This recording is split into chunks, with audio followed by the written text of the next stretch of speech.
นางอนัตตาวิปัสสนาภาวนาหาหันยอดธรรมอนัตตา2 ชั่วโมงเต็มก่อนนี้นางปฏิบัติกุกรรมในเขาพร้อมกันไว้สาเยตนา3 เจ้าก่อนพุทธังที่พุทธาเจ้านั้นผู้เจมีเฮาคาไว้คาออกสาธุธรรมังที่ธรรมานาตาเจ้านั้นผู้เจมีเฮาคาไว้คาออกสังฆังยาริยาแปดเจ้านั้นผู้เจมีเฮาคาไว้คาออกต่อสืบกาเฮาติเลยดูคันธาเปิงดีพระตราสังขากรอิมาหังอัตตาภาวังพุทธัสสะปาริจาสามิกาติอันธาพาเปิงพี่แยมใน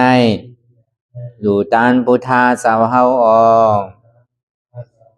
อิมาหังอัตตาภาวังธรรมัสสะปาริจาสามิกาติอันธาพาเปิงพี่แยมในดูตันธรรมะสาวเฮาออกอิมาหัง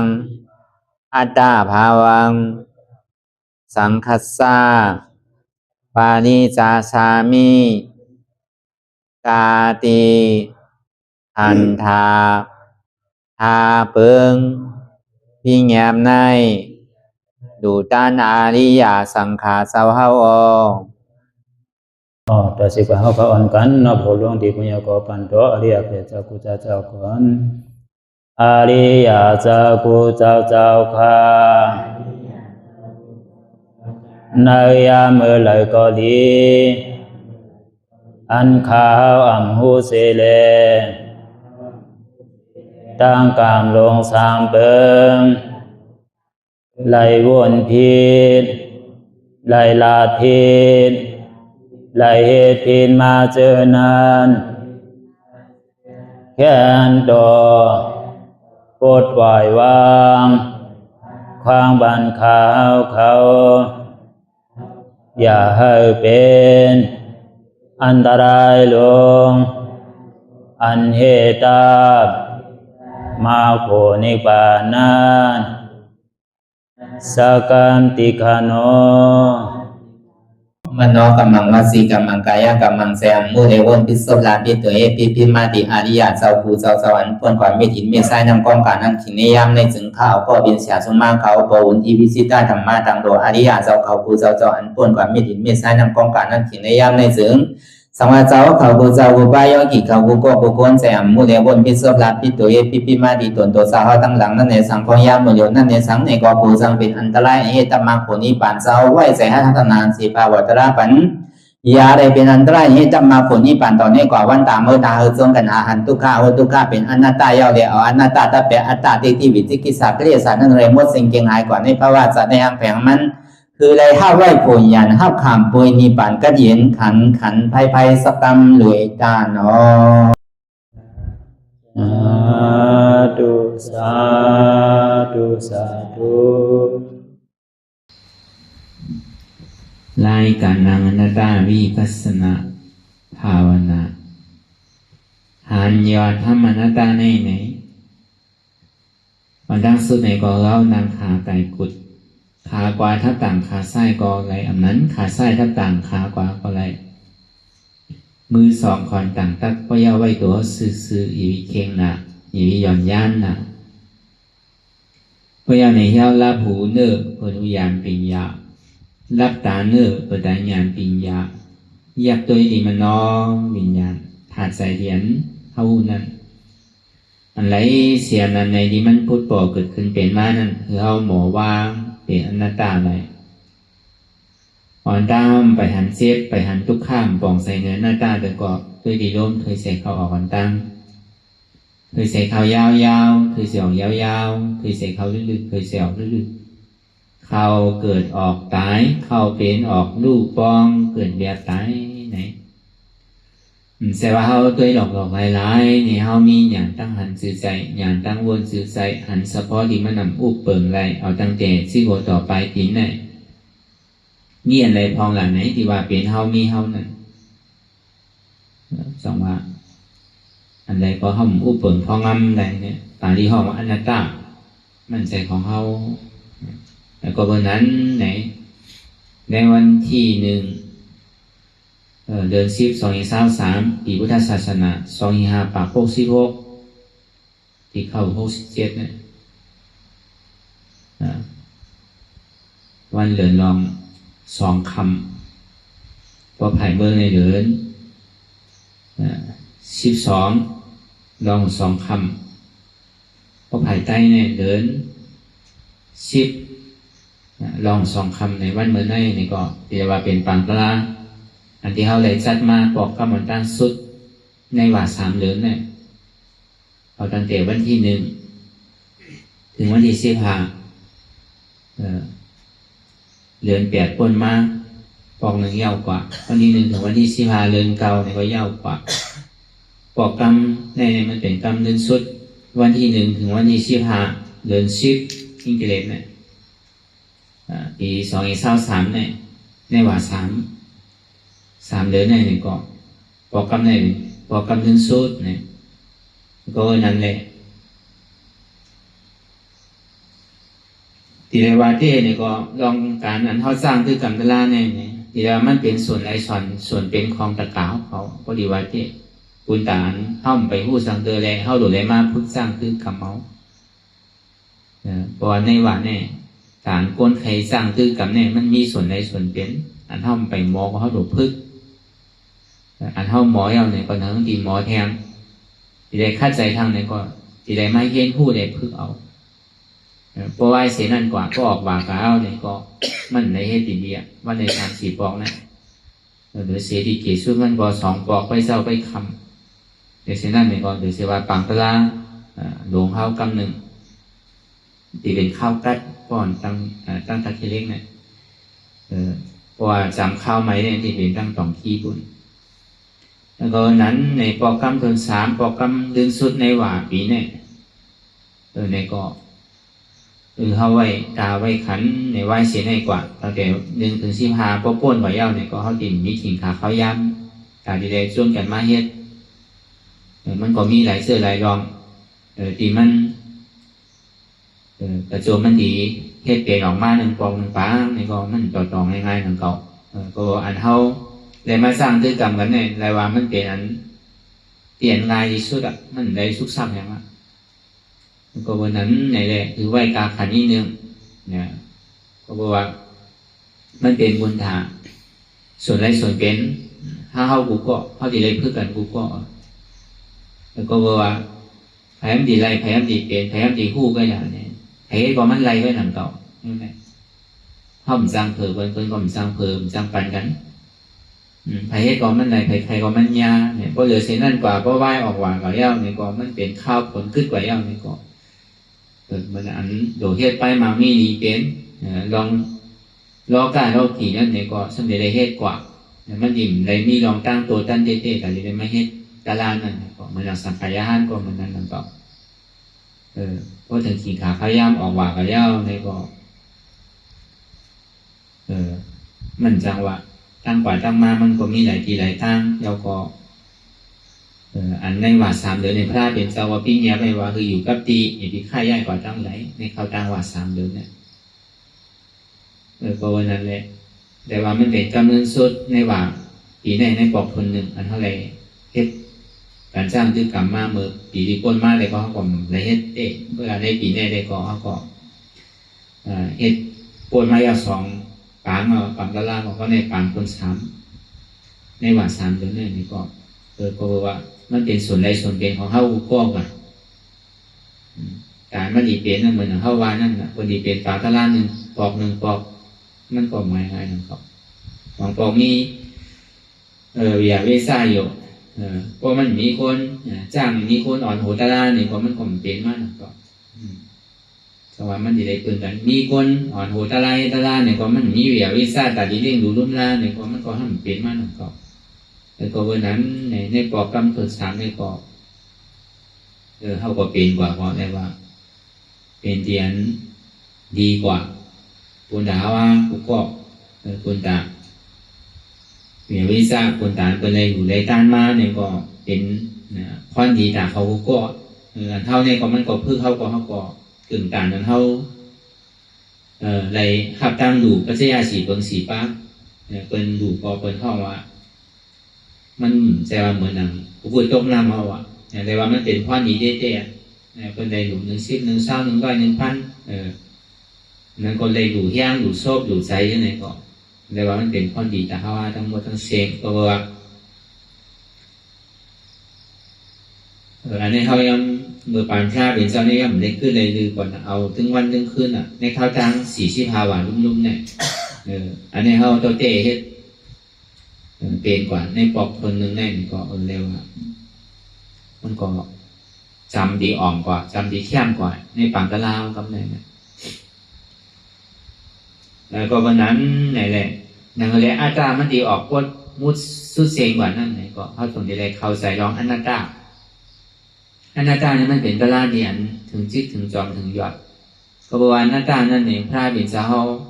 ข้อมาอ่อนตั้งมือจำนาเขาหวานนั่นมือเหลือน6มือเหลือน8ได้ลอง1 คำเดินเก่าใหม่ลอง1 คำก็ขายทั้งปอนออกโค้งเนี่ยอันนี้พระเป็นเจ้าปู่หลวงเอาปึ้งแต่ที่ห้อเมื่ออนาตานั่นหนึ่งก็ห้อธรรมะเสียจางตั้งในมือเดิน8 ม้วน 1 9 ม้วนนั่นก็ได้สิมาพอตารางกับไปโดยอนาตาและคณะสุขนั่นในมือเหลือนลอง1 คำต่อถึง5 คำทัดกันในห้อใกล้ห้อเสียว่ามันใจในห้อดีว่าอนาตาในสมองดีไหลไม่ลูกดีไหลมากูห้อมฟ้องกันกันมันมีดีกว่าที่มาเนี่ยมันใจว่าล่ามเนี่ยเอามาเห็นที่แต่ก็ว่าถ้าเป็นซะเขาเลยห้อไว้อย่างเดียวเนี่ยก็เสียชุ่มมาเขาอันนี้ที่สั่งสอนมาอันเขาเลยทบเนี่ยก็จอมเชียนตั้งเสียชุ่มมาดีเลยสั่งสอนมาดอกอนาตาลูกดีไหลมาเนี่ยก็เหมือนเจ้าโปงเที่ยวเลยอ่อนหูโทนานี่ก็เขาเป็นลูกน้องตะเป้สืบสายมาสร้างต้นมาสั่งสอนปัญญาเขาเจ้าเขาเนี่ยก็นั่นเลยมันดีสืบยอดสืบกว่าแท่งนั่นเลยเสียงตั้งอริยาเนี่ยมันดีเฮิร์งเพิ่งใส่กว่านั่นเลยเสียงตั้งนี่ป่านเนี่ยมันดีหึงพอกว่าอะไรง่ายหลงดมนั่นแหละอภิสิทธิ์ผมนี่นะมันดีพี่แกเนี่ยมันเป็นตั้งยังไงนั่นสูงสุดโดยเฉพาะพอป่องเสียงแรงแสงอนาตายาวหนึ่งซึ่งสั่งถ่ายล่าเนี่ยมันดีกว่าเพราะห้องป่องเสียงแรงใสเนี่ยสั่งสาราอันไว้นั้นมันยาวหนักมีเมื่อยาวเมื่อสุดเมื่อเสียงอีกบอกตัวเรื่องหลักในอันดองตั้งเดียนมันมีเมื่อยาวเมื่อสุดเมื่อเสียงอีกบอกเนี่ยมันเป็นอัตตาอ่อนโหเหตุการณ์ที่มันมีเมื่อยาวเมื่อสุดเมื่อเจออีกบอกรู้มีลูกพอหลุดตัวลูกมองลูกใหญ่พอใหญ่เอาซ้ำยาวน่ะซ้ำหลุดมีล้านทางหลุดตัวล้านทางหลุดตัวแหลนทางเนี่ยมันมีเมื่อยาวอีกบอกน่ะการหอการเฮิร์นเนี่ยเลี้ยงดูว่าเลี้ยงล้านแล้วเลี้ยงแหลนอันนึงยาวอันหนึ่งเมื่อมีทำมีมาพอมีมาก็ซ้ำดีเลยลุ่มล้านน่ะว่าลองตัวมีใจในสังตัวมีใจนั่นในสังในยุคนามอันนี้มีใจคนนี้ยุคนามแต่อันมีใจนั่นในคนนี้มันมีหนำก็เข้าบริเวณลุ่มล้านน่ะจังปล่อยพาว่างอันใดก็ดีด้วยอันใดก็ดีรู้มีหนำก็ทุกข้าหนำมันเป็นว่านั่นมีเก๋ก็ทุกข้าเก๋มีก็มีลองตั้งทุกข้าว่าลองก้นในลองใจก้นเลยก็วันนั้นใน1 ปีสิงหาเข้ายามเมามีอยู่360 วันไปเนี่ยคุณตาส่วนตัวของเขานั่นเนี่ยก็ตีเก๋สุดมันเนี่ยปีเลย3 ปอนด์ผมได้เฮ็ดเขาเรียกอันเขาเรียกอาราตั้งใสเนี่ยมันถูกมีเฮ็ดเจ๊เขาเหมือนว่ากูเดินเตอวันถึงวันเตอเพราะเมียสินันยีเมาในสิ่งที่เอกสารเนี่ยมันหลั่นมากกูผ่ายกูไปห้อมตันมันเลยมันเปรี้ยวอยู่เสียเข้าการมันอยู่เสียเปลี่ยนที่ไหนป้วนดีป้วนเดินป้วนว่านกว่าก็ซุ่มหลอกซุ่มลายกว่า เวลาหาล่าตั้งโซนเลยตั้งตัวนี่เขาซ้ำเดี่ยงกูวันในเป็นไรปอกวนด้วยที่ไหนก่อนหาล่าตั้งใส่ในห้องพ่อสุไรเลี้ยงนะพ่อเลี้ยงอะไรเลี้ยงเก๋ของพ่อพ่อมได้เลี้ยงอีกนั่นน่ะมันกอบนั้นไหนเพราะใครดีเลยเสียวันต้อนเดี๋ยวเสียเก่าเปลี่ยนเพราะว่าเขาเป็นอยู่ข้องย่ามเดี๋ยวนี้เขาหลบคัดใส่กว่าในพระวาสาปานนามาเนี่ยมันดีเลยเสียวันต้อนเดี๋ยวเสียเก่าเด็ดในพระวาสาปานในก็กัดเย็นจานนามาของกัดเย็นอันที่เราเขาเป็นลูกเป็นขึ้นเป็นไพ่นั่นก็เบอร์ว่ามันมีมืออิ่มมือเติบนั่นนะเพราะว่ามีรอผ่าดอซามอห้าหมาหน้าที่อะไรก่อนโอโทษนายให้การดีๆแต่ก่อนมันก็ต่อถึงตายย่อมสุ่มเสียก็เพราะวันนั้นเนี่ยทีแรกเมื่อคือเอามันออกก็ออกมันออกที่ลองตั้งวิชาอันพิษเนี่ยลองตั้งหันที่พ้นพิษเนี่ยทีแรกก็ก็หนาออกได้ออกหนาหึงลอยมันได้มันดูเจียวไวดูหาขิงหาข้าวหายานมันก็เบอร์มันเป็นคอนลำลองเด็กๆก็เบอร์อาหารตั้งใส่ในลำลองในคนเชี่ยอาหารตั้งโซตั้งตัวได้เขาเรียกมันกูวันน่ะเขากินด้วยอะไรวะกูวันเนี่ย1 วันนี่ไปกินน้ำด้วยว่าอะไรหมอปอมกินข้าวด้วยได้ก็หึงอะไรหรอกเขาเวลาดีเกศสุดวันเนี่ยมันต้องอะไรกินกูวันน่ะอาหารตั้งโซตั้งตัวเนี่ยเรียกมันอยู่ตึงวันตึงเดือนตึงวงตึงปีดูเวลาหาล่าตั้งใส่เนี่ยเขาบอกสุดไรเด้งมันนะแต่นั้นพอมันเป็นอย่างมาตุ้มเตอร์เนี่ยให้เราเข้าใจมันเสื้อใจสุสีสุกสับใจหุบใจหายเป็นใจรำใจกำอันนั้นน่ะเขาต้องพูดอะไรดีว่าตั้งท่าอาจารย์นาเขาเนี่ยมันดีเป็นหรือเพราะขี่ใจรำหนักก็ซาใหญ่หนาเนี่ยก็หัวอาจารย์นาเขาได้ตั้งติดตกอเปชีผมนี่ตั้งติดกว่าตกนาลายบุญอ่ะก็ต่อซาใหญ่เพราะหมาหน้าใหญ่แห้งเนี่ยก็หัวตั้งติดกับเป็นอสุรกายรอเล่กินผลพอมอ5ใหญ่มีลองตั้งหัวสังอีที่ก็เป็นสัตว์ได้ชันพอรอ5ใหญ่นี่มันเป็นเอกดาบมันถึงหูดีๆก็เดียวว่าในภาวะอาจารย์นั้นนั่น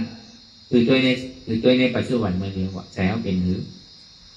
ตัวอะไรวะอันใดมันนำพอเขาพูดว่ามันดีกว่าที่นั่นน่ะพอปล่อยภาว่างในลองรอผ่าต่อ3มอ5หมันหน้าที่เหมือนเขาวางเบิ่มไปให้การละลายแล้วเขาเฮ็ดไปมามีดีเป็นก่อเป็นเบิ่งหนึ่งกันเขาว่าอันนั้นลองไหนลองนั่นจ้ะเอาส่วนสารลอกกันก่อนบางเดียวผมจะให้ยังเอาเส้นโลหะใส่ต้องใส่ใส่มันก็เวลาเบิ่มเขาเฮ็ดการละลายหนึ่งกันเขาว่าวางไว้กำหนึ่งลูกของนักอันเขาเบียงมากข้าย่าเหมือนกันเนี่ยมันดีเสื้อสารมันดีเปี่ยวบอกก็คือป้อมมีไผ่ในมันดีเปี่ยวห้ามเปี่ยวก็เบอร์มันทุกข่าวกูมือกูวันได้รับได้นอนผมก็หามึงในหามึงนาเรียนตั้งในเรียนตั้งนากูวันแล้วก็เบอร์สั่งหลังเนี่ยวนตัวเองดีพอเปิดว่ามี4ตัวที่มันมีจ้าเขานั่นเป็นเก่าเป็นมีเก่ามีนั่นน่ะอันนี้มีจ้าเขาถึงวันเก่าเป็นปอเจ้าเฮิร์นเนี่ยเก่าเป็นเมเจ้าเฮิร์นเก่าเป็นปู่เก๋ปู่ก้างก็เป็นอุกธาก็เป็นเสียนางจองก็เป็นบุญเจ้าในบ้านหมดมันจะว่าเป็นบุญเจ้าเด็กเปี่ยวใจนะเป็นบุญเจ้าก่อนนั่งมันเก่าป้อมก่อนหมอปล่อยพาว่างในก่อนก็เมื่อนั้นก็เมื่อเป็นเก่าต่อถึงก็เป็นขุนวันขุนเมืองขุนเดินขุนโลกกำพาอันเป็นขุนโลกนั้นก็มันก็ที่ทับตาไว้ย้อนเปิ้นดีขึ้นใหญ่เนื้อมันนั่นมันกลมในก้านเย็นในขี้เห็นกันก็เลยว่าใครเป็นใหญ่ในโลกล้อก้านเนี่ยอยู่เตะเย็นๆเนี่ยเฮ็ดตึกโตกันเนี่ยมันอะไรเป็นใหญ่นะตาปั่นท้องยามอยู่เนี่ยมันก็เส้นทุกข่ายใหญ่ต่อถึงเมืองผีเมืองสางกุนเก่าเป็นนั้นว่าเก่าเป็นคุณผีเก่าเป็นคุณสางกุนเป็นเก่าเนี่ยเป็นเก่าเฮ็ดเก่าเตะเก่าสร้างไว้เฮือนหลังในวันหลังในอยู่ตั้งเช่าที่ไหนวันในเมืองnày nửa láo bên gì người thường nửa láo cũng nữa rồi đến mương thì mương sáng cũng nữa anh nàyมันnhìn trái à vào từngวันcó mi này có mi tí mi nòng có mi sữa mi khơ có mi âu dày lần nào ngân khăm có mi sứ mi xiên có mi đúng lòng tập bên có mi tỉ nhà đang hụ ต่อถึงก็เก่ามีวันมีมือเก่ามีมือผีมือสามคนกันไหนมีอ่ะมีหัวเก่ามีขาเก่ามีมือเก่ามีตัวเก่ามีใส่เก่ามีเจ็บเก่ามีขันหาของเก่าอันนี้มันนี่จะเข้าถึงวันเอาเส้นนี้ออกมันหมดอันว่าอันนั้นต่างนะแต่พอเขาแบบคู่เสร็จเลยดีสังเสก็ยาวคู่เสร็จเลยก็ในก้อนนานก็ยาวว่างไว้ก่อนอันลำลองว่าเนี่ยเขาหลบปล่อยพาว่างไว้กำเนิดสุดมาหนิซึ่งตัวเบอร์เขาเกิดมากกว่าข้อเดียวใครก็เกิดมาช่องเขาลูกใจว่าเมื่อเขาเกิดมาแล้วปีเขาน้องเขาเนี่ยโอ้ใจเลยนะมึงข้ามมาช่องเขาม้วนๆเนี่ยมันใจเมื่อเขามากกว่ามาตัวลายมีอย่างมาซ้อมก็ในถึงนี้เมื่อเขาตายกว่านี้ก็อันใดก็กว่าช่องเขาหนักต่อมีเงินใหญ่มีอย่างน้ำมีอำนาจใหญ่เนี่ยก็มือซ้อมหนักต่อเปิดเผาพังแค่ก็ในป้อห้องหมอพึ่งอยู่ห้างกล้วยเนี่ยเวลาป้อห้องปอกเนี่ยมันซ้ำเงี้ยวไว้หนังเก่าฮัลโหลมีป่าเนี่ยพอดีอยู่ห้างกล้วยได้มันเปี่ยวเยอะเนี่ยพอดีอยู่ห้างกล้วยได้มันดีกับเสื้อใส่ที่เวลาอันมันนำเปี่ยวรู้พอมาวนได้พอมีไผ่เนี่ยนี่ป่าเนี่ยพอเป็นเส้นอะไรได้จริงใครเมื่อหนังเก่าเยอะเนี่ยใครทางบริธรรมหนังเก่าแล้วก็เนี่ยเขามาวนด้วยอีนี่เขามีเนี่ยเขามีน้ำเนี่ยมันทุกขั้นน้ำท่าเนี่ยวนตัวนี้มือมันดีก็มีมือมันให้ก็มีกำดีกันกำให้กันกำหักกันกำสร้างกันมันมีมือซื้อใจในป้องนะก็มันนี่ก็โดดด้วยอันหน้าก็โดดด้วยเนี่ยอายุอาสากุนเขาเนี่ยก็มันดีอยู่มันก็คือแต่งงานเนี่ยในกาปันพ่อยามเดียวเนี่ยอยู่ในบอก80ก็แคบหนาวก็ปวดนั่นกับว่าผมก็ดีผมก็แคบอาสาเขาทำกินอยู่ถึงวันน่ะกลางคืนกลางวันกินอยู่ถึงวันเนี่ยปวดปีปวดเดินปวดวันมาต่อถึงมือเดียวเนี่ยหนุ่มมากกว่าวันใช่ไหมเท่าวันมากที่เท่ามากกว่าย่อกาดตั้งเสียตั้งไม่ก็น้ำมากใช่ว่าเท่ามากในย่อกาดเนี่ยหายจนเท่าใช่ย่อกาดเป็นเช่นน้ำทั้งนั้นอะไรว่ามันเกินมามันเหมือนเก่าอันว่ามันอินใหม่มากกว่าวันนี้เมียนเก่าเมียนเกินเลยก็เบอร์นั้นเนี่ยมันดีอิ่มดีเบอร์ดีชันน่ะก็เบอร์อันก็มีสังละเขาลองพึกด้วยอันอิ่มมีสังด้วยพึกพาว่างด้วยกูเสื้อกูลองเตียนอยู่ที่ห้อง3 ห้องน่ะเตียนเขามีลองตั้งไม่ใส่ไว้น่ะคือวางวนมือเกิดเลยวนมือตายก็ดีเกิดก่อนป้ามาตายก่อนป้ากว่าเดี๋ยวสิตั้งดีได้ตั้งหนำดีที่เขาเฮ็ดไว้นั่นน่ะถึงมือซ่อมเขาโอ้ใจเป็นนานเนี่ยเขาเฮ็ดอะไรไว้มันเป็นกรรมอาจารย์วันหลังเตียนเขาเลยเฮ็ดไว้เลยเขาเลยมาจากป่วยปัจจุบันห้องย่ำอยู่แล้วก็มันดีนี่น่ะเฮ็ดพอเฮ็ดดีเตี้ยเพื่อกรรมมันไปเลยดีเฮ็ดในภาวะศาสตร์ฝันนั่นแหละดีนี่เขาดีกูเชื่อกูลองอยู่ก็บอกว่าคนอาโจดีนั่นมันไปส่งตัวน่ะคนนั้นดีนั่น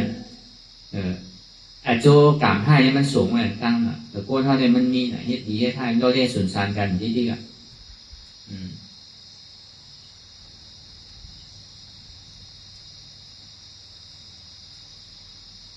ต่อถึงก็เป็นอาราธาโผพวกนั้นมันจะดียาวดีแบบนี้นะต่อถึงเป็นอริยาเนี่ยก็มันสำเร็จแล้วครับพรดีนั่นก็กู้โศกขาวกู้โศดีนั่นก็ด้วยการอากุศลในติ่มได้ครับอาเปสิผมมีห้องมันตุกติผมเนี่ยมันติดติ๊กแปดด้วยการมันสำเร็จแล้วกับครับพรดีนั่นก็ได้ครับกรรมหลีกรรมให้ได้ไหมครับแต่มันก็ยังไปป้วนกรรมหลีเดิมจะได้จำในกรรมหลีนั่นก็ต่อถึงก็กรรมคาวเพิ่มเพราะว่าการสร้างนั้นแต่ต่อมาเลยเป็นอะไรถ้าปลูกว่าเด็กก็มันนี่ของเราแต่เวลาดีเกิดขึ้นมันได้เนี่ยก็อากูโศกับเข้าหลบตัดแต่เข้าหลบปิดเนี่ยแล้วก็ปิดไปแล้วเนี่ยก็ย่ำแล้วแล้วก็นั้นในเส้นตั้งอันเขาได้อ่อนกันมาสร้างคือกรรมตะลางก็ไปยังสู้ถึงที่มีปันก็บอกว่ามันยี่ทำแน่มันได้สุขสักสักกว่าเลยมาเลยก็เราเลี้ยวเหมือนนั่งยกคำนินเดียมันบิน กว่าถ้าห่างอีๆมันมีอันคล้องอันค้ำใจเนี่ยมันติได้ปล่อยมันนะรอดแล้วห้องไทยห้องอิสระเพราะมันมีรองตั้งของคำเนี่ยว่าการน้ำลึ้มหลังมันดีทุกขาแล้วก็บรรดาเขามาให้การตลาดมีปัสนาเนี่ยเขาพึกไว้นะ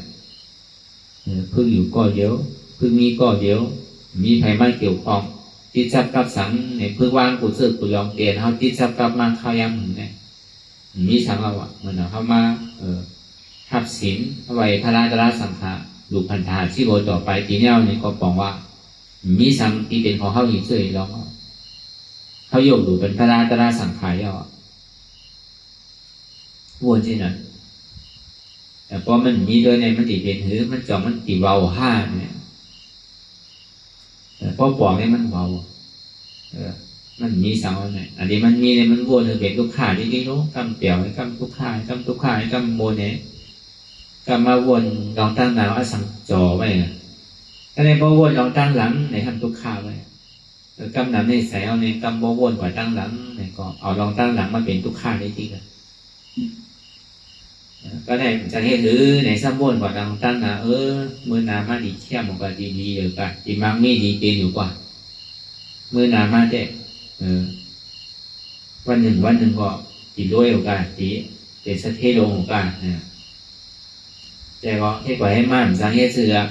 วันนาก็มีเดือนนาก็มีปีนาก็มีก็ได้จาดนามาดีเข้มกว่าเนี่ยมันจังเอาจาดเนี่ยเอาจาดนาทั้งก่อน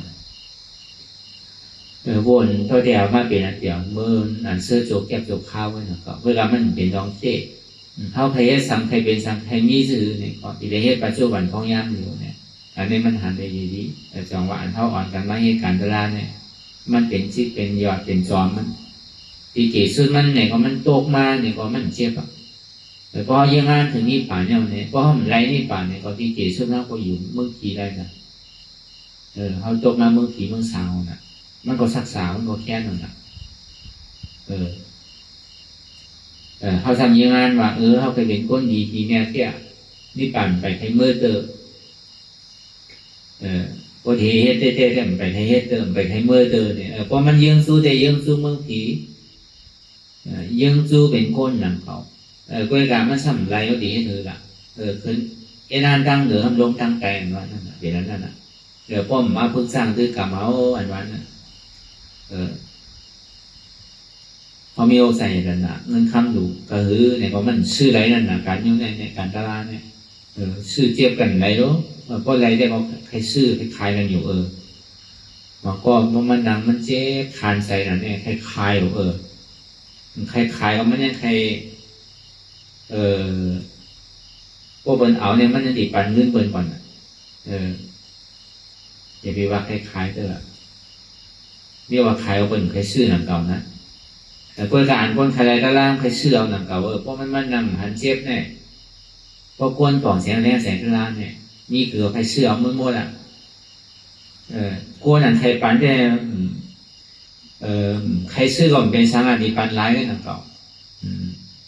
อย่าพอดีจ้างปันนั่งก่อนแต่มันไม่ไรหนักเนี่ยเพราะมันขาดแต่สังว่ามันซื้อกันได้ปันกันได้ย้อนเอาอะไรในได้พอเขาได้ติ่มคือได้ย่อกว่าจอมพลาโมเดลเพราะมันย้อนเหมือนเขาย้อนอะไรนั่นกว่าจอมพลาโมเดลพอพระเห็นเสาปันอะไรในกองมันเจ้าก็โดดเสกขิงขาเข้าย่าไหมมาฮอตลาอยู่ตั้งวันตั้งคืนอยู่เอาพระราก็นี่ปันเนี่ยก็ปันนานนี่ก็โดดฮอตลาเฮืออะไรโกนก็คือข้างอะไรก็กว่าโมเดลมันเป็นไรนั่นนะเดี๋ยวเสวาบอกในเส้นตั้งเลยน่ะเขาดีให้ทำให้เขาดีสร้างด้วยกรรมสร้างอันนั้นมันมีดีเขาน่ะปากในเส้นตั้งนั่นน่ะพอเฮ็ดเส้นไหนเนี่ยมันดีอ่อนเขาตกตั้งใจเส้นตั้งมันมีไว้หาเส้นนั่นน่ะพอเฮ็ดเพชรเส้นหาอีปีสุดมันในดวงอภิสิบุมีสักดิ์สันไปด่าสุรกายนาลายพอมีศีลโมยินโมอยู่ปันเปิลเนี่ยขึ้นอีกเกิดเป็นก้นเนี่ยพอมีศีลทำใกล้ๆอยู่ใกล้ๆต้านแค่เอาสิน80เนี่ยที่เรียกเป็นผีพอเฮ็ดสมาธิที่เรียกเป็นสามพอเฮ็ดวิปัสสนาเนี่ยที่เรียกว่าเส้นตั้งนิพพานเป็นอริย อันนี้อย่างนี้บอกว่าปอกขึ้นตั้งหลังเนี่ยป้าเป็นสาวจี้นี่เอานะเขาดีให้ซื้อเขาดีปอกตั้งหลังที่ห้างนั้นก็เขาดีขึ้นสืบตั้งนาห้าเขาดีคาดใจกว่าตั้งนาห้านั้นก็เขาดีอยู่ที่เก่าเลยอยู่จอมเฮิรนเก่าเขาปอกเฮิรนเก่าที่ห้างเขาดีหาที่ใหม่แคมเลยเปลี่ยนห้องไปยามมือนั่นห้าเนี่ยวนว่าซื้อก็ดีใครก็ไหนก็นั่นก็ใครกับหาเตียนห้องไปยามหันที่ห้องไปยามพอยันถึงยุ่มยามว่าสินั้นเมืองเปี่ยวอันเดียนห้องยามพอยามถึงในห้องว่านี่จะสันติสุขามาด้านนั้นก็เลยก็ถามว่าวนว่าใครกว่าที่นั้นขึ้นเก่าได้อันวานนั้นขึ้นน่ะเป็นสีผมนี่อย่าไปถามว่ามันเป็นก้นเป็นเมืองก้นใช่เมืองผีใช่ขึ้นเก่าอันวานนั้นขึ้นเก่าอันเดียนเท่ายานอุศิเสนั่นเป็นอะไรเป็นสีผมมีอันเท่ามาเกิดเมืองโกนเนี่ยมันอย่างเท่ากับเข้ากาดเขาใครสังวรเขาดูเลือกเสื้อเอานั่นแหละดูเลือกให้เรานั่นแหละกันนั่นเงี้ยเขาเคยเป็นสังวรไปเลยมาอยู่ในเมืองคงคานเท่ากว่าเป็นยามเป็นกับเป็นทีเป็นสามมันน่ะเหมือนเท่ากับนอนหอเจวะหอเจ5 ลาวเนี่ย3 ลาวเนี่ย7 ลาวเนี่ยพอเงินเสียงวันหรือพอเพื่อนอ่ะเงินเสียงก็ห้องอยู่แล้วหอเจนั่นเหมือนที่นั่นเงี้ยวะแต่เท่ากับอยู่เมืองปีเมืองสามเนี่ยมันจะว่าเป็นเฮือนเท่าวะเท่ากับนอนโหเตะวงหรือเศร้าโจกแก็บโจกข้าวเงินเสียงก็ปอกมันน่ะเดี๋ยวอันเฮือนเก่าเขาได้แล้วมันเป็นเฮือนน่ะเป็นสิบคนนี้ดีเจอดีเขาดีกว่าหาเฮือนเต้เขาอ่ะเตียนห้องไปยามพอยามถึงนั้นก็บ่เฮือนเต้เขาเนี่ยไปยามพอยามถึงนั้นนี่ก็พอปองเสียงนั้นใส่ได้ก็ไพเราะอะไรวะมันเจนว่านะมันเป็นนิจจ์ดุ่มแล้วเป็นสันติสุขะมีน้องด้านทุกขะเป็นอมตะหาใจเป็นอนัตตาไม่เป็นอมตะไอ้กล้วยกาการเฮ็ดได้ดีได้เฮ็ดอนัตตาแต่ที่ใดมาอมตะนั่น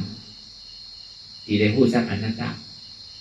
แต่ที่ใดมาสันติสุขะนั่นที่ใดพูดสักทุกขะตาที่ใดมานิจจานั่นในที่ใดผู้หันว่ามันเป็นอนิจจาเพราะหันอนิจจาเนี่ยก็มันที่ใดมาลองตั้งนิจจาเพราะหันทุกขาเนี่ยก็มันที่ใดมาลองตั้งสันติสุขะเพราะหันอนัตตาเนี่ยก็มันที่ใดมาอมตะมันมีลองตั้งสารคัดกันที่ไหนไว้ว่ามีเกิดอันนั้นเกิดว่ามีเท่าอันเท่าว่ามีเจ็บไม่ใครหนาวอันเจ็บไม่ใครหนาวว่ามีตายอันตายว่ามีไม่เป็นเพราะในศาสนาพุทธาเนี่ยมันเป็นที่ไหนใครเราจนกันหาเนี่ยในโลกะใครมันคืมเนี่ยมีเคยอะไรอันมหามีศาสนาอันใดมหาเพื่อจะหาคือก็แบบเนี้ยพวกยางก็เสียตั้งอริยมรรคแก่เปิงเนี่ยปัญญาศีลสมาธิก็เลยก็ในภาษาใดภาษาใดเซมว่า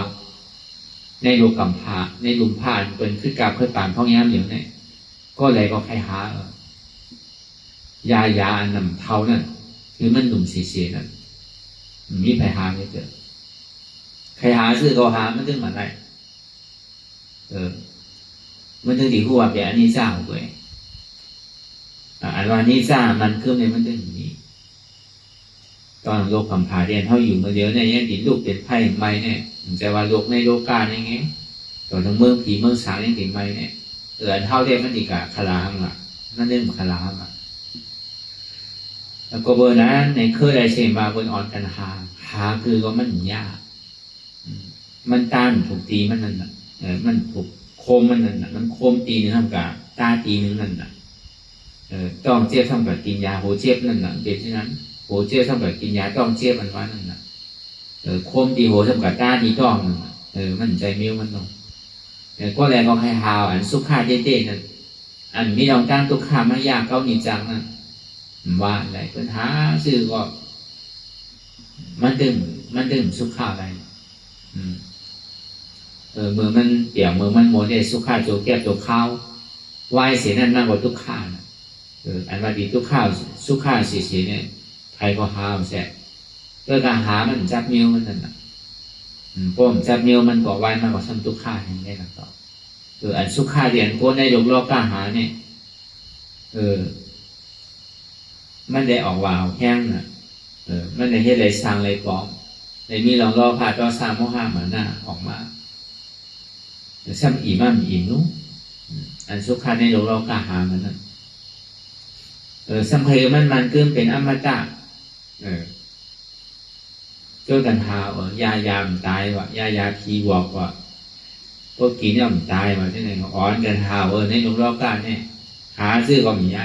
ซื้อดีตายเนี่ยเป็นสาวุนล้มสามารถลงหมอยากัดแขนกระหือก็ปวดล้มทั้งกายเนี่ย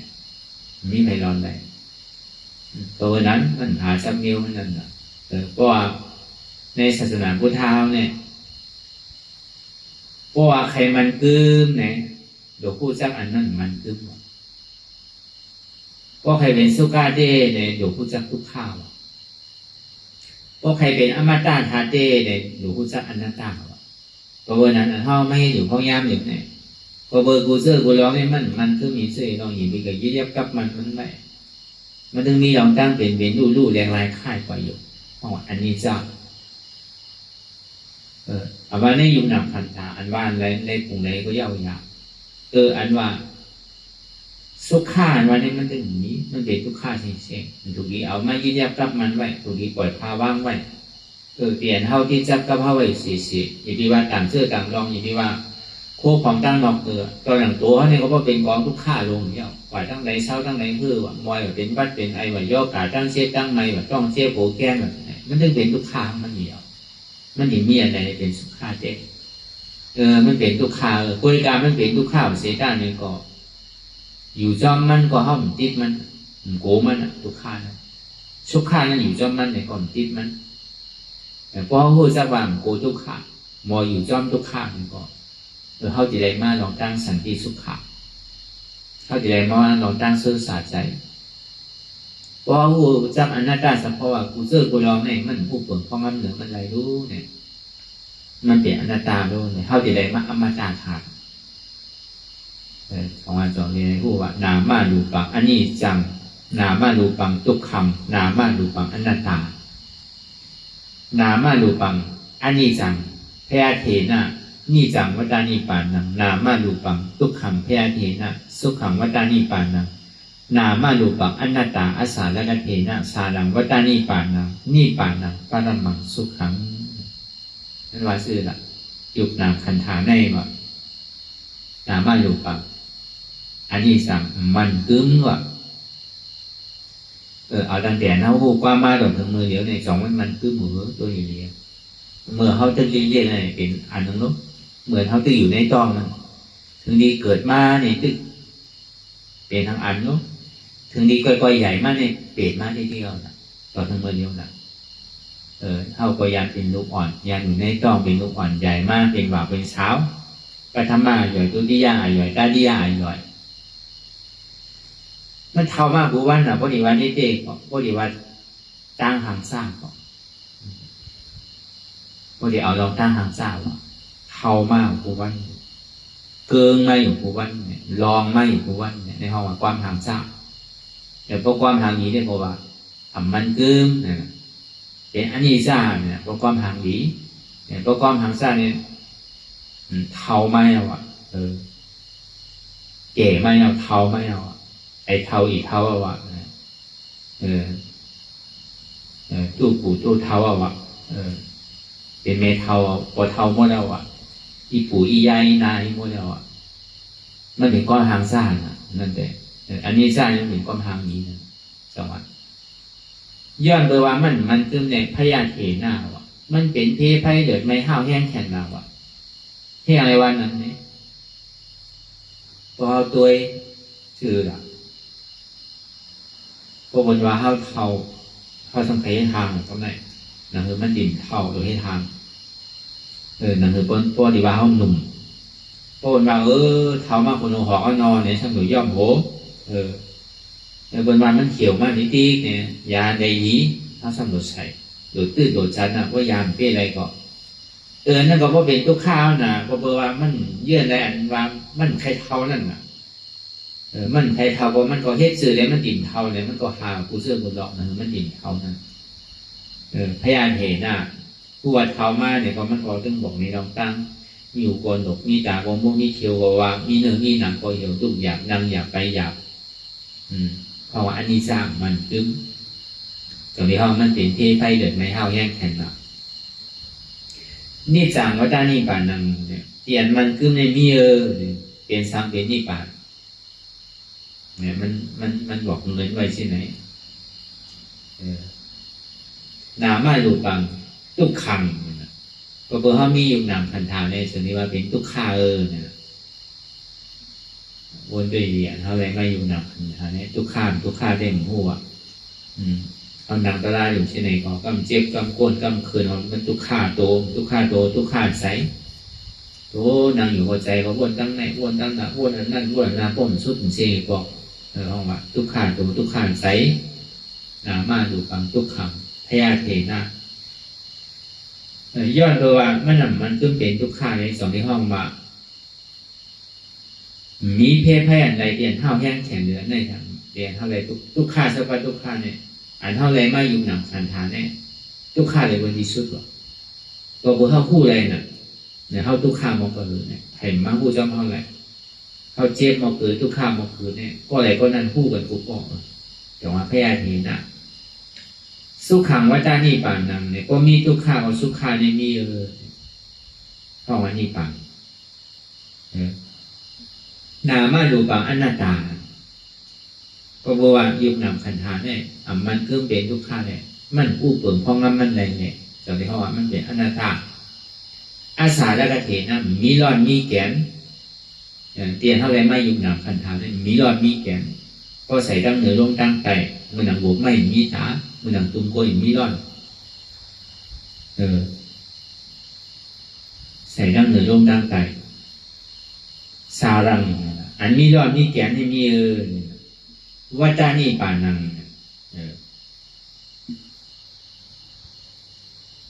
เตียนบัวทุกข้าขานใจสุดสิ่งทิ้งหายก็นั่นห้องวันนิปานปรามังสุขังวัฏานังปรามังสุขังก็ถึงนิปานที่ใกล้เย็นก็เพราะวันนิโรธาเสียใจนั่นเนี่ยก็เปลี่ยนทุกข้าสุดสิ่งเก่งหายกว่าดีเจนั้นสุดสิ่งเก่งหายกว่าดีตนานั้นสุดสิ่งเก่งหายกว่าดีอวิสานั้นสุดสิ่งเก่งหายกว่าในกามโมฆะภาวะฆะวิโมฆะอวิสาโมฆะนั้นโมฆะลงสีเมนั้นสุดสิ่งเก่งหายกว่าเพราะว่านี่ปฏิกันเย็นนั้นถึงอีพุทธออกมาสุนาตันตาลองตั้งนิจาลองตั้งสันติสุขะลองตั้งอมตะธรรมนั้นในคนที่ได้พบได้จำนี่ป่านนี้ซื้อมีอยู่สองเปิ้งสาวปฏิเสสานิปานอนุปฏิเสสานิปานสาวปฏิเสสานิปานในห้องว่ารับกิเลสาหิงหาปากปล่อยแปดห้องว่าสาวปฏิเสสานิปานยังคือมีขันธาอยู่เพื่อว่าใจในเป็นนิพพานยังคือเลยแบบขันธากองทุกข้าวนั่นก็อนุปฏิเสสานิปานมีขันธาเนี่ยตายอันนั้นก็ความว่าตายพอความยอมบุตรลาวะเนี่ยเขาอนุปฏิเสสานิปานนิปานเต้นั้นได้มาเกิดปฏิสันเถียงได้มาแบบของนักหลงในเขาสุดโจในภาวะจัดเย่าเสียงไว้เย่าว่าการตาดีเฮ็ดเนี่ยมีว่าการดีแบบของนักทางตาดีในรุ่มน้าด้วยถึงนั้นมีเอาสุดเสียงก่อนในภาวะจัดแล้วเพราะว่าพวกขันธานดูหายตายกว่าเย่าเนี่ยเพราะว่าอนุปฏิเสสานิปานนี่ป่านนี้จึงมีตัวเด่นนี่ป่านอันตัวมีเอาเนี่ยพอกับถึงนี้เมื่อนี่ป่านที่แค่เย็นอันมาเต้ๆนั้นมีเอาขวาพอแล้วก็วันนั้นแหละพออะไรลองตั้งมันกึ่งก่อเข้าหลบป่องแรงใส่มาลองตั้งเจ็บตั้งไม้ตั้งเสียบตั้งแก้มันก็มีอันนี้ช่วยลองตั้งทุกข้านั่นเองก็มันกึ่งลองตั้งสุขาหนึ่งในก็มันขึ้นแต่พอผู้หันปอกเสียงแรงใจยิริยากับมันอะไรในก็มันเป็นทุกขาเลย มันใจเป็นอันสุขานก็เย็นเชื่อสาเจเตียนเฮาอยู่เนี่ยมักมันว่าเป็นเฮามีเฮาเนี่ยตีเต้นใจเสียอันมีอันใดเตียนเฮาจี้สัมได้เชื่อที่ดอกเฮามาอันนั้นตั้งอันนี้มันเป็นลายพึกตัดอะไรมากนิจะสันติสุขะมตาถัด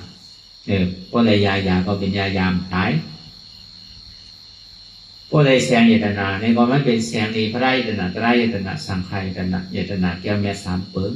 จวนลักไหลเปิ่นยิ้มไหลผู้ใจเยตนาต่างเสื้อต่างร้องในก็ยังจำรักสังหินเพื่อกายเยตนาแก้วแม่สามเปิงเนี่ยมีไผ่ลักหินจวนเอาไหลเพราะอะไรในม้าเย้าเนี่ยก็เย็นซื่อสัตย์ในพระอาจารย์ในจากนะต่อถึงกำเนิดสุดท้ายถึงดีนี่ผ่านนี้ก็เย็นในเกาะโดยเฉพาะเป็นเส้นตั้งอนัตตาเดี๋ยวนะว่าเนี่ยอ่อนกันมากนิดนั่นเลยมาเพื่อสร้างด้วยกรรมนั่นเปิดหลงมันเนี่ยก็หนึ่งเอาตั้งแต่ที่เราต่อไปที่ในเมียในพองที่ว่าเป็นเฮาอันเขาอู้เปิดในนั้นสองวันคือเขาจุดมามันใจตัวเขารู้ไหมอนัตตาใจนั่นรู้มันกลุ่มกับพงปิวกาวากาเป็นวนตั้งหลังป่องตั้งหน้าถ้าบอกลองตั้งหันหมันแม่นวนหมันแม่นสมาธิที่สมาสัมปะในอริยมรรคแปดถึงเนี่ยวันโอโทนะวนตั้งหลังนั่นเนี่ยก็เหมือนก้นตายวนตั้งหน้านั่นเหมือนก้นนอนรับวนสารานั่นเหมือนก้นบอดแล้วมันพงอยู่ในกรอบซ้ำก็ว่าใจเรียนเขาถังมาเป็นพ้องในก็มันใจมันเป็นอนัตตาสามารถบางขิงบางข้าวบางย่ามในก็เกี่ยวกับวนเสื้อยุ่มโคบางขิงบางข้าวบางย่ามในขี่ใจมองใจหนีใจหุบใจให้ใจห้องใจให้ธรรมดาของโลกกันนั้นทุกข้าปองมากกูสุข้าปองมากจงเอกขาปองมากในสำคัญอันธรรมดาของโลกกันนั้นทุกข้าปองมากคืออย่าที่กูสุข้าปองมากคืออย่าที่จงเอกขาปองมากคืออย่าที่ขาดก็เพราะว่ามันเป็นอนัตตาทุกข้านั่นก็อุปเปิลในอนัตตาสุข้านั่นในก็อุปเปิลในอนัตตาอุเบกขานั่นในก็อุปเปิลในอนัตตาอันมันหมายเนี่ยสื่อใจอย่าเปิลตั้งคุณตั้งโมตั้งเสียงนั้นหันอยู่ผู้อยู่ยอมหับวางเป็นอนัตตาหันเจ็บผู้เจ็บหับเจ็บวางเจ็บเป็นอนัตตาหันทุกข้าผู้ทุกข้าหับทุกข้าวางทุกข้าเป็นอนัตตาทำมีหันทำใจหู้มีสองเปิงทำมีหันทุกข้า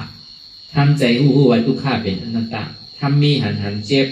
ทำใจหู้ว่าเจ็บเนี่ยเป็นอนัตตาทำมีหันสังหันเจ็บแกนต้งตอดเนตรซานสั่นไว้คมไก่ไม่กัดอ่อนแข็งจู้ตุ่มจับยายจึงอย่าเป็นดูทำใจหู้วันเจ็บแกนต้งตอดเนตรซานสั่นไว้คมไก่ไม่กัดอ่อนแข็งจู้ตุ่มจับยายจึงอย่าเป็นดูในเป็นอนัตตาทำมีหันว่าใจหูเก่าใจขาเก่าใจมือเก่าใจตัวเก่าใจเก่าใจเจ็บเก่าใจขันหาของเก่าใจพี่เปิดมันเป็นพี่เก่าก้อยอนัตตาทำมีหันทำใจหูหันอันหมันเนี่ยในวัวอันหมันเนี่ยเฮ้ยจีในหมันที่มันติดอะไรมาลองตั้งมีจากสันติสุขาเลยอมตะค่ะเนี่ยอันนี้เขาติดอะไรยามตายอันนี้ก็ต้องนี้ในก็คือเขาวนยาวเขายามหึงอย่าปีว่าไพ่ป้วนอย่าปีว่าเทิงป้วนเตียนเขาหันเขาวนเตียนเขาวนเขาหันนั่นหึงเพ่งกันวนต่อถึงเจ็บนั่นพอสุดวนต่อถึงทุกขาพอสุดตัดต่อถึงอัตตาพอตกพุทธขาดกว่าอันใดที่มันพุทธบอกเกิดขึ้นเป็นมานั่นคือเขาพอหมอวนวางแตบตัดเป็นอนัตตาสัพพอไหน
ลองตั้งอันเป็นอยู่กุเซอกุยา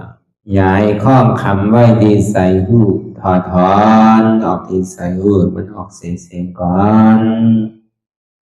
สภาวะอะไรก็ดีลองตั้งอะไรก็ดีอันเกิดขึ้นมาที่อยู่ตัวที่ใส่ที่เจี๊ยบสนั่นถอดถอนออกที่ใส่หูมันออกเสียงสภาวะยุทธาสีเปิงสนั่นเจ็บเทียนโตกอดเนตสั่นไหวโคมไต่ไม่กัดอ่อนแข็งสู้ตุนทรัพยายจึงอยากเป็นดูสภาวะยุทธาสีเปิงสนั่นตีหนังทาดกว่าผู้ทรัพย์ตีอัตตากว่ายึดว่ามีโตมีใสมีเจ็บสนั่นเอาบ่วางเป็นอนัตตาไหลลองแสนพ่องปิวอยู่อันเฮาว่นลึกว่นเลยอยู่เป็นเดิมเป็นลาวอยู่ซึ่งในสาวถอดถอนออกตีใส่หูมันออกเสียงก่อนยอมกึดยอมออกยอมลงอันเฮ็ดให้เฮายินดียินให้เสื่อมอารมณ์เสื่อมถึงใสถึงคอไว้ตีมันยืดไว้ตีมันเป็นทุกขานั้นควรปล่อยวางออกที่ใส่หูมันออกเสียงก่อนลองเสื้อเป็นทุกข้าเลยลองย้อนถึงใสหลายๆอย่างมันเกิดขึ้นมาตีตัวตีใสตีเจียบสนั่นควรวางย่อเสียงก่อนก่อยค่ายย้ายลายหนึ่งพื้น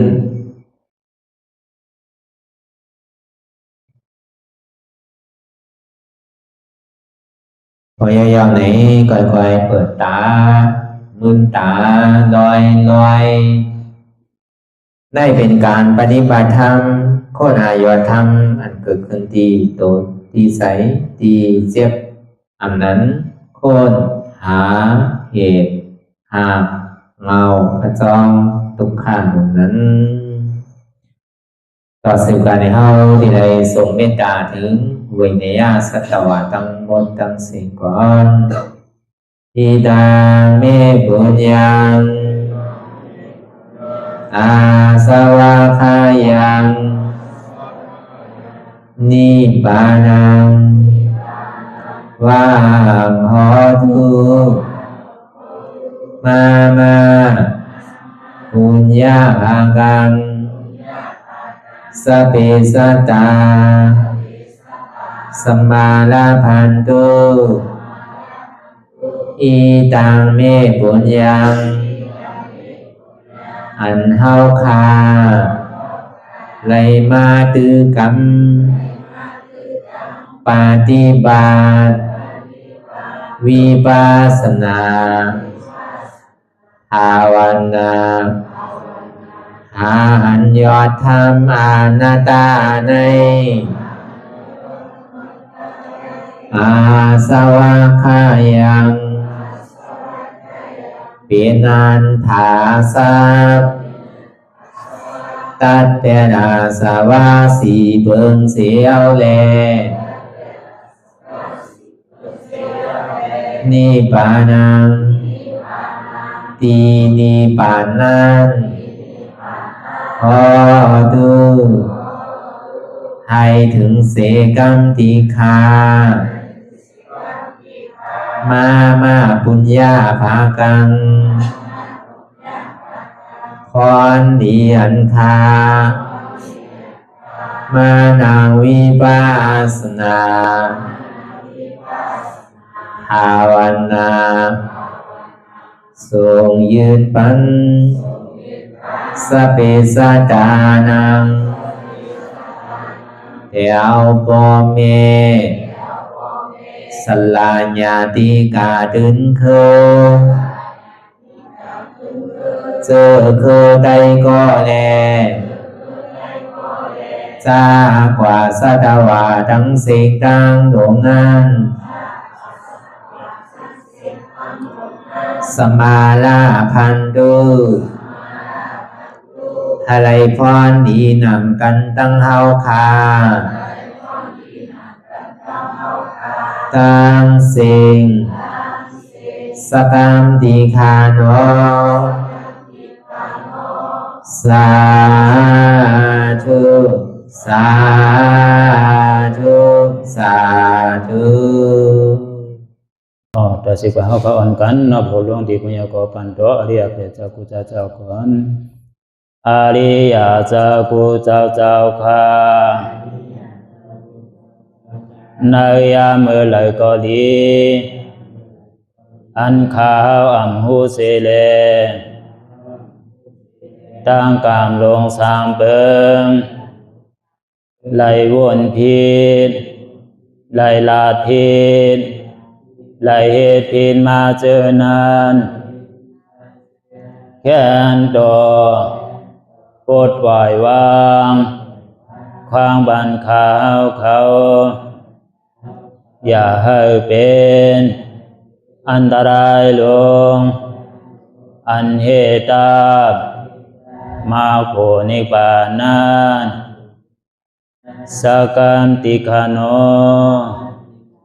มโนกัมมังวสีกัมมังกายกัมมังแสมมุเรวนพิศลาปิตัวเอพิมาติอาริยะเจ้าภูเจ้าสวรรค์พ้นความเมตินเมสายนำกองการนั่งขินนิยามในจึงข้าวก็บินเสียสุมาเขาปวุนทีวิสิตาธรรมะตังโดอาริยะเจ้าเขาภูเจ้าสวรรค์พ้นความเมตินเมสายนำกองการนั่งขินนิยามในจึงสังวาเจ้าเขาภูเจ้าภูปายกิเขาภูก็ภูก้นแสมมุเรวนพิศลาปิตัวเอพิมาติตนตัวสาวตั้งหลังนั่นในสังพยามโยนั่นในสังในกอภูสังเป็นอันตรายเหตุมรรคผลนิพพานเจ้าไหวใส่ให้ทัศนานสีภาวตระปันยาได้เป็นอันตรายให้จำมาผลนิพพานตอนนี้กว่าวันตามเมื่อตาเฮจงกันอาหันทุกข้าทุกข้าเป็นอนัตตาเยาวเดียวอนัตตาถ้าเป็นอัตตาที่วิจิกิสาเกลียสารนั่นเลยหมดสิ่งเก่งหายกว่าในภาวะสัตว์ในอังแผงมันคือเลยห้าไหวผลยันห้าขามปุยนิพพานก็เย็นขันภัยสกรรมรวยตาเนาะสาธุสาธุ